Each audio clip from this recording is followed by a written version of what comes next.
Meet Andrea, an aspiring entrepreneur with a big mission on her heart. She's a mom, she's a grandmother, and she is from the USA. And today's conversation unlocked for Andrea the reason why she spends money the way that she does. Money to Andrea represents three things. It represents a sense of belonging, a sense of acceptance, a sense of accountability and responsibility that Andrea has not been willing to face up until now. But this conversation created some real mental shifts for Andrea. And you watching this today, you are gonna get personal transformation from this as well, because it's gonna unlock for you the reason why you spend money the way that you do.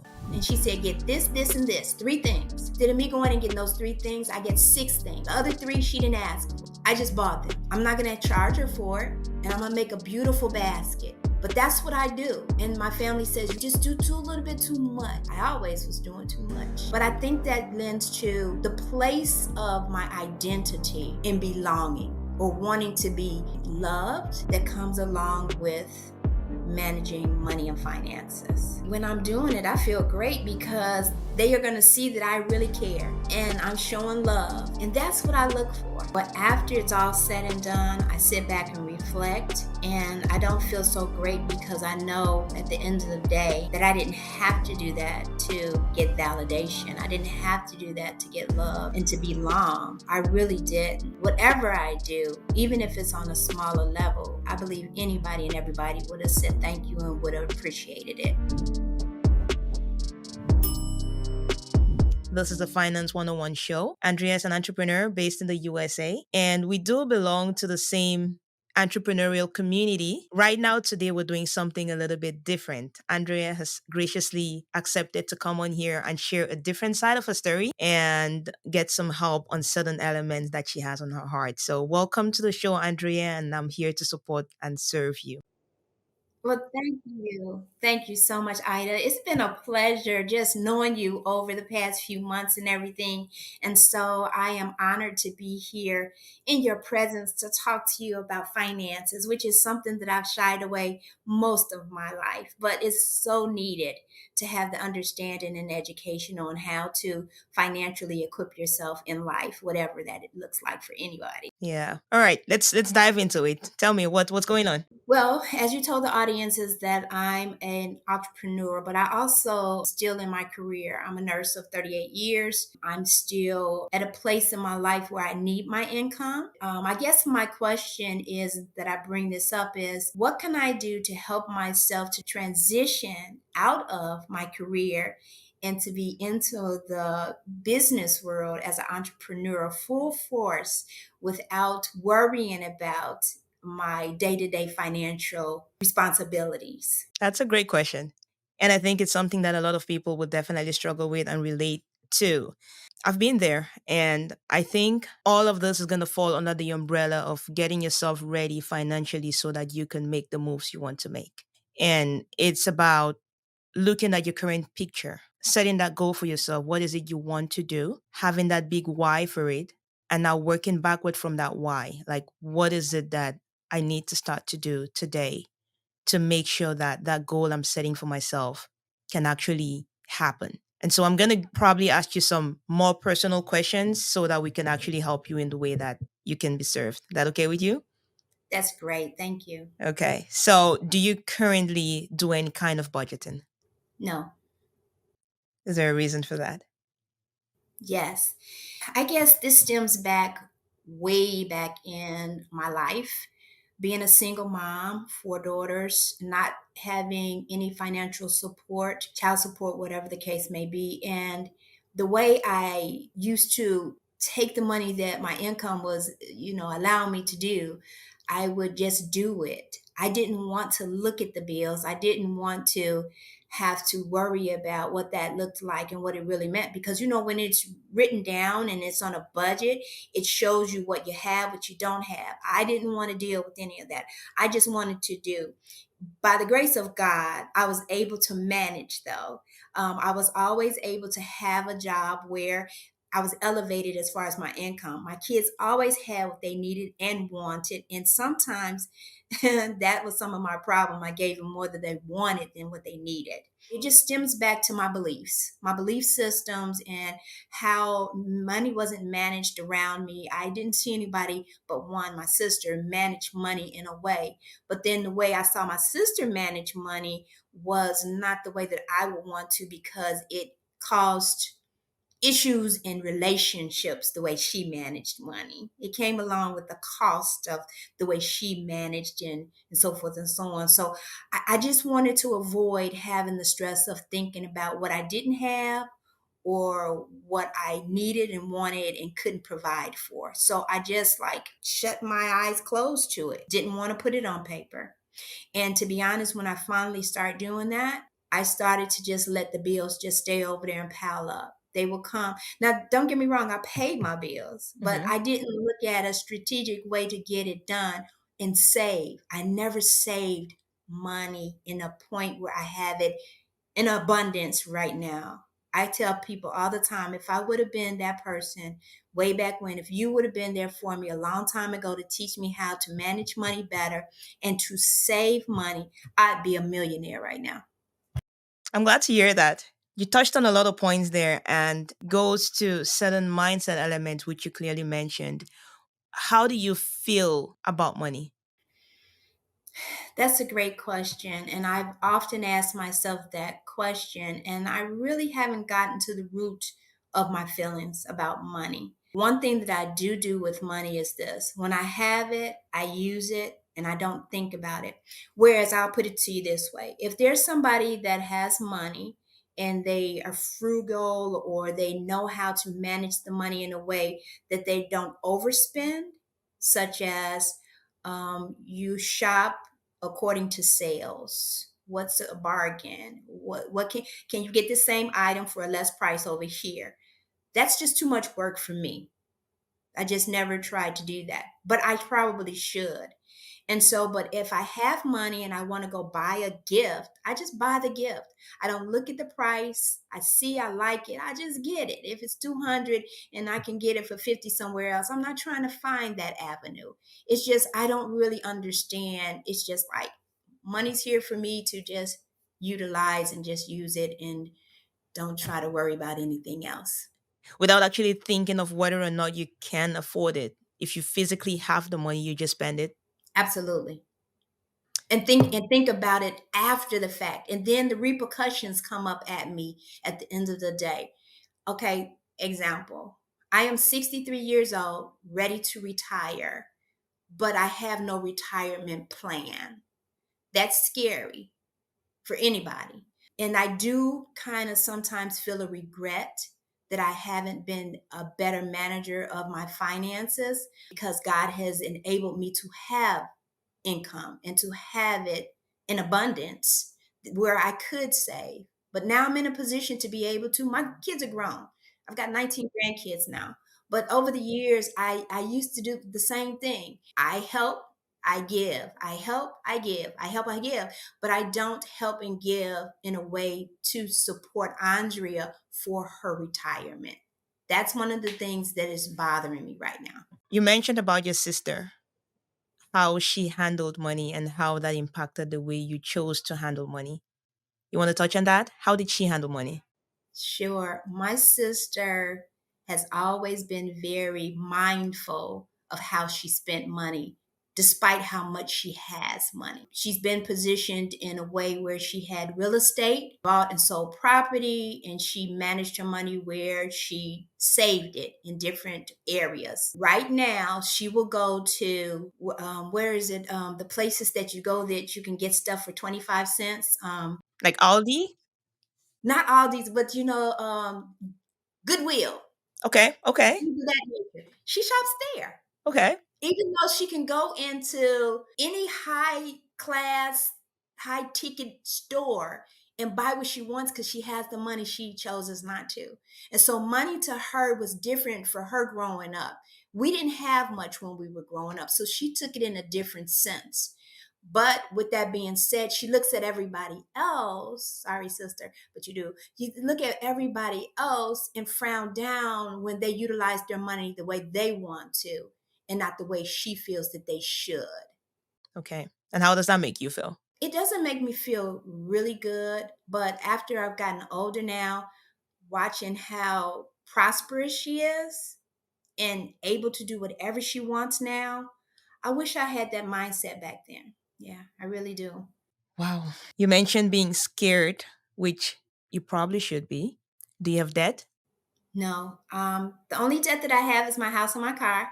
So I'm debt free. I don't have any credit cards. So I've gone through, and actually, my sister helped me to do this. I've gone through to eliminate all of that debt that I used to have because I Hmm. did have debt. With my kids and grandkids, I had debt. But I am debt free in that area. And I lend that to her helping me to get to this point. That's why another reason why I really want to talk about it. So Yeah. Okay, perfect. So in your car, how soon are you planning to pay that off? it'll be paid off in 3 years.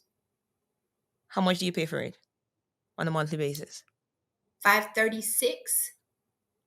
536 a month. Yeah. Okay, See, that that's goes along, kind of high. yeah, because that goes along with that APR that you get when your credit score is not that great. So stores see you coming and they can hike up the prices and use that against you. What's your APR on Unfortunately, the car? 14%. That's insane. I know. Tell me about it. My goodness. And you can't reduce that?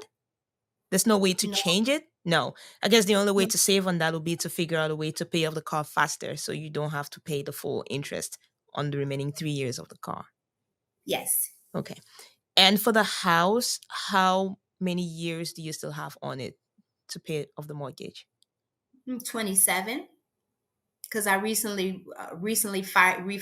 I've been here 9 years, so I recently 3 years ago refinanced and went with the new company that they sell your mortgage all the time to new people, and so when they came in, I refinanced with them and was able to get some equity out of my home to pay off my debt. Okay. Refinancing is usually not the best, but if you use that to pay off the higher interest rate debt, then I'm not going to frown at that, but it's usually not a good option Yeah. to do it. Okay. So right now you currently work. You're currently still employed. Yes. So you got good income coming in. Yes. And but you don't budget. So I we don't know don't, how but much you can actually put aside on a monthly basis to meet those goals that you want to do as an entrepreneur. yeah. So about 2 weeks ago, I pulled out a journal. I marked down all of my responsibility as far as debt goes, electric bill, all the utilities, food, gas, all that. And I wrote it down and I put down every month the dates that it's due and how much is due. I put down how much my income was, and that's where I started and stopped. For some reason, that is a problem for Andrea to just put it on paper and deal with it. Even though I know I have more income coming in than going out, there's something that's holding me back from dealing with it. What is that?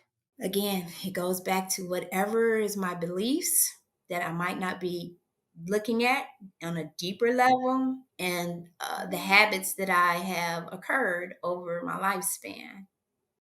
Are you afraid that looking at the picture of your finances is going to show you that you're doing not as good as you think you're doing with money? Or That might that might be one possibility. what's another possibility? I'm used to utilizing money the way I've been. It comes, I use it, and it goes. Is it is it fair to say you don't want to be held accountable by what you're going to see on the paper?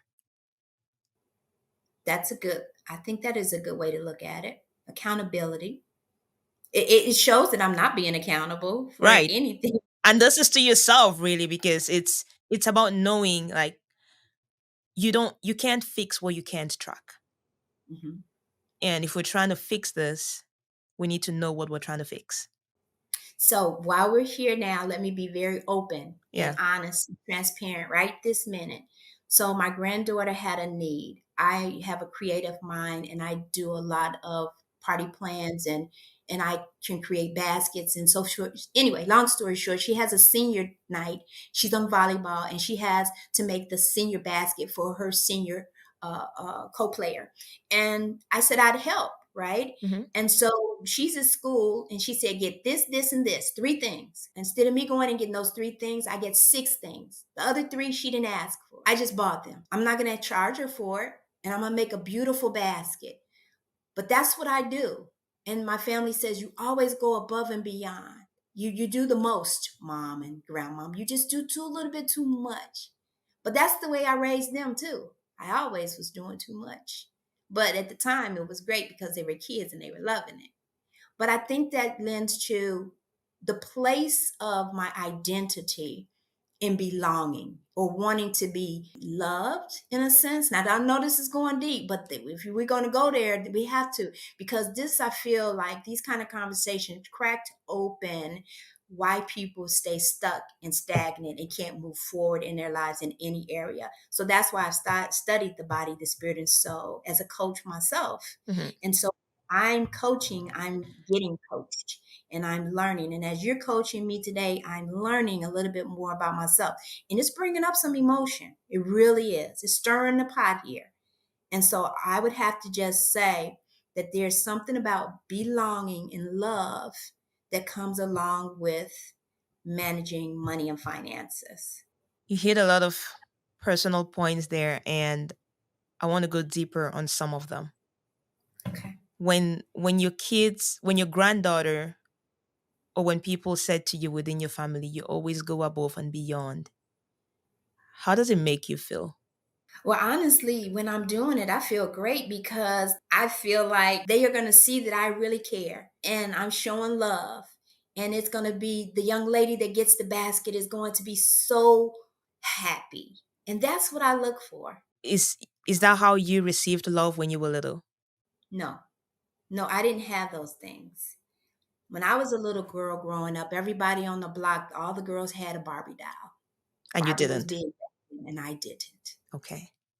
So you're doing the opposite for your kids right now. You want to make sure that they have everything you didn't have in order to feel that mommy or grandma really loves them.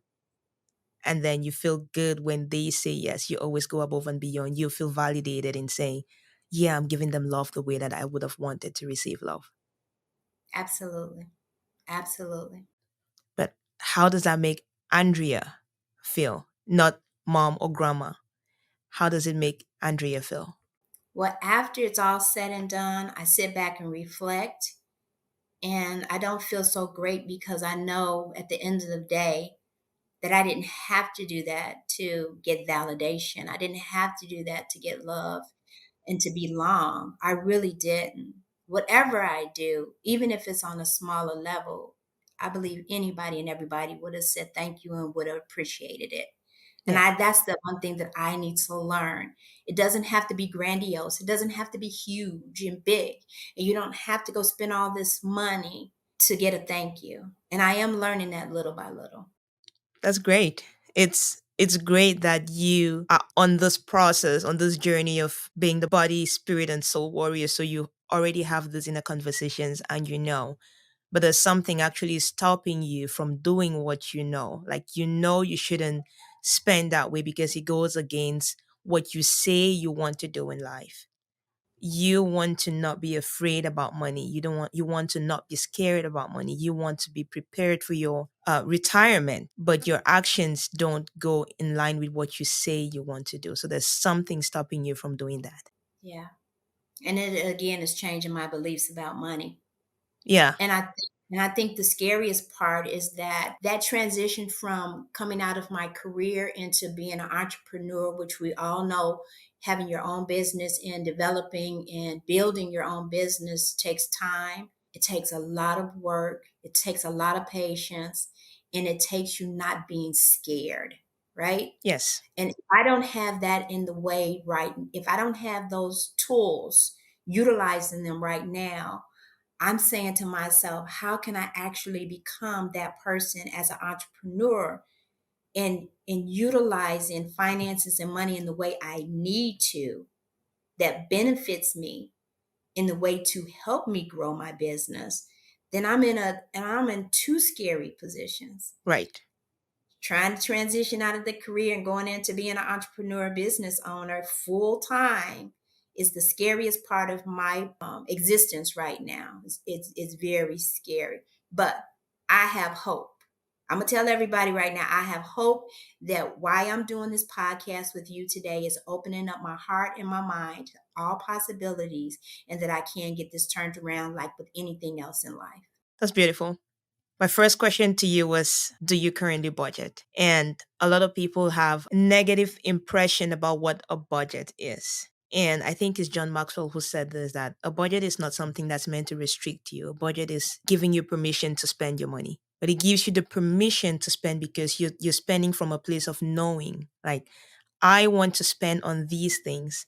This is actually how much I have decided ahead of time that I am going to spend on it. And if you, so for example, your granddaughter, let's say the things you were going to buy for her, the things she wanted might have cost you $100 for the things she wanted, but the things you ended up getting her might have cost you $500. If you ended up spending $500, and if you knew ahead of time that I have made up my mind this month, I'm going to spend $500 on giving gifts to people, for example, you wouldn't feel bad after doing it. You'd feel great because you decided ahead of time, I am going to use $500 to give to whoever I want to give to this month. And then it so happened to be a single granddaughter, and you feel good about doing that because you gave yourself permission to do it before you did it. Yes. We have to stop being scared of looking at numbers, because that is the only way we can actually act from a position of knowing that we are working in alignment with what we said we want to do. Does that make sense to you? Yeah, that makes a lot of sense. Yes, thank you. Are you willing to do a budget with me today? Absolutely. Okay, cool. Let's do it. Income. How much do you make Yearly, monthly? bring home. Gross. Well, let me think. See, gotta think about You it, see? right? See, I don't put this down on paper. So if I gotta go to a calculator right now and just figure it out. Wow. Okay. Yeah, let me go to the calculator real quick. 10,000. How much is your rent or mortgage? Mortgage. Let's just round it to 1450. Not bad. Right. That's only 14% of your income. It's not bad. Okay. So what's the biggest expense you do? The biggest monthly expense is my mortgage. Okay. Then it's All my right. Cool. then it's my car payment. Okay. Car payment, you told me already it's 536. Hmm. What else we have there? Hydro, electricity, water, and utilities as a whole. I will put utilities at 600 a month. Does that include your cell phone? Yes. Okay. All right. What else? Oh, Food? it doesn't include my cable, which is another $80. Okay. Do you watch TV? Yes. Okay. Food. 400 a month Is that an estimate or that's a number you know? estimate. I can bet it's double that. Okay. You'll check. Especially because I eat out a lot. Okay, it's definitely more than 400 then. Yep. So Let's say it's 400. Should I double it? they double it. Double Let's double it. it. Yes. That's the area where a lot of people be like, I only spend $500. Someone like, okay, let's actually go check. And it turns out it's like 2.5 times what they said. It's like, really? Is that how much I spend on food? Like, So yeah. you can't guess on these things. You have to write it down. You have to really know, right? You have to really know. But roughly we're doing it here. Okay, so this is food, and I'm actually doubling what you said. You said 400, we're putting down 800. What else? I've invested a lot in my education in regards to being a health and life coach and my courses that I take. So currently, I have a course that is a monthly, and right now it's we'd say 550 for the next 12 months. I just hired a VA, and that's 400 a month. Okay. That's those the VA and the course, those will both go as business expenses, which will have to be deducted against your business income or your on the tax side of things anyway. Because my accountant brain just comes up like, oh, those are tax deduction. But yeah, keep going. So there's 400 for the VA, 550 for personal development. hmm Right now, I've had some out of pocket expenses, and it's not much in regards to my health insurance. Hmm. And so life is 200, and then health is about 80 times 4, 240. A month, Yeah. 240 a month. That seems to be high. Well, the plan that I have is through a privately owned and a place that I work for, so it is high. Okay. And anyway, well, those are things you can look at. Like when you actually put down those numbers and you start to compare them with certain other things, you can see what you're overpaying on, but you can only know by putting down your numbers, Okay. right? Okay. Is there any other thing that we haven't covered in the list of expenses that you're aware of? Yes, there are multiple organizations that I fund and I don't use, such as, well, a couple of them are charity. Mm-hmm. So, like one is 16, one is another 16. But if I 1600 or $16? $16 a month. Okay. Charities, 1616. There are a couple of organizations that I fund that I thought I was going to be using for information. And so I have about four of those, and we can just round it to 20 a month. So 20 times four is 80. 80. Okay. So there was a 16 times 2, and so that's 112. All right. Anything else you could think of that we haven't covered here? I think we've covered everything, but that's These it. are your recurring monthly. Yes. Okay. Mhm. I'm going to do a quick rundown here. You see, it wasn't that hard, right? You kind of know the numbers. And I'm being open to the world. A very vulnerable place to be, but it is good because it's going to help me in the long run. Yeah. Okay, that's just over $5,000 a month. That's it. That means that's it. It's just over 5,000 a month. But that's my overall. That's not my take home. So I get, Oh, okay, okay, okay. yeah. So take home would be I'd say 30%. If you took the 10 and minus the 30%, that's what my take. so 7,000. Okay. So let's say your take home is 7,000. That's about 2,000 left over every single month. And we did this budget reversed. This is just on the fly, just writing down what you actually spend right now, give or take. Okay, so we haven't allocated anything to just extra lifestyle expenses, anything that you just want to spend on. Right. But when you actually go to create an actual budget, there is a process to doing it. And I'm going to give you that information before we wrap up here. But what we looked at roughly putting down these numbers and doubling the food, you still have about 1,900 a month at the end of your expenses that you should be able to then allocate to the things that matter to you. Like, what are your goals? If that is creating your business, like what do you need to put aside every single month so that you can start funding that lifestyle that you want? We're a little bit late in the journey, but it's never too late to start. That's what I needed to hear. It's never too late with my age. It's never too late with my habits and my identity and my beliefs. It's never too late to be able to change.